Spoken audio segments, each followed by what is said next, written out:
Hey guys, so I'm here at a quarterfinal Camogie game, just talking to you about shooting in manual. First thing I do is set the shutter speed, so daytime game, 1600 of a second. Aperture, lowest possible. Aperture, go for the lowest possible that your lens allows, and then set your ISO to auto.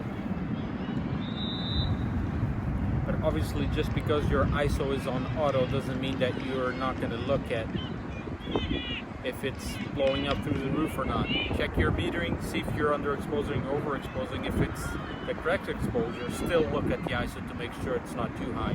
If it is, then lower the shutter speed a little bit. For daytime games, it shouldn't really be an issue. It's the nighttime games where you'll struggle a bit more, especially if you don't have a fast lens. Like this one is a slow lens, 5.6 at the long end. That's quite slow.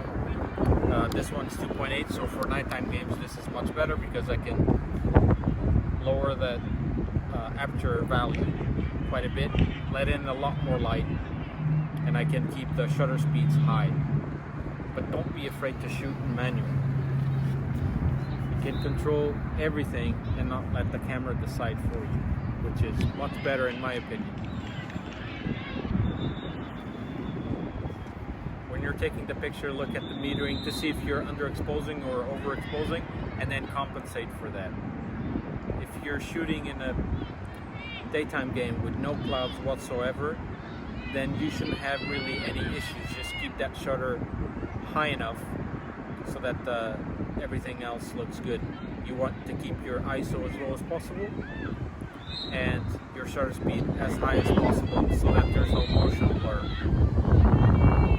The aperture, lowest value possible so that there's that nice bokeh, that nice separation between your subject and the background. But yeah, when you're taking the photo, look at the metering.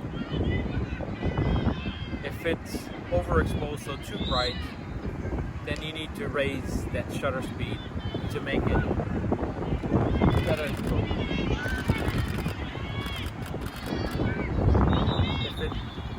If the image is underexposed, so too dark, then you need to slow the shutter speed, right? The ISO will compensate for that. Obviously, you don't want your ISO to go too high because otherwise you'll start to get a lot of noise.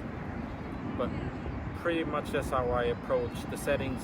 First, I set the shutter speed 1600 of a second, roughly, daytime games, aperture as low as possible, and then I look at where the ISO is falling. If it's too high, then I'll lower the shutter speed a little bit. Nighttime games, probably 1000 of a second to start off, and then go from there. But don't be afraid to be in manual. You get to control everything that your camera does, and if you want, you can even set your ISO to a specific level. For indoor games, for example, the lighting is always the same pretty much, so you shouldn't have an issue to control all three. I think it's much better than letting the camera decide for you what to do.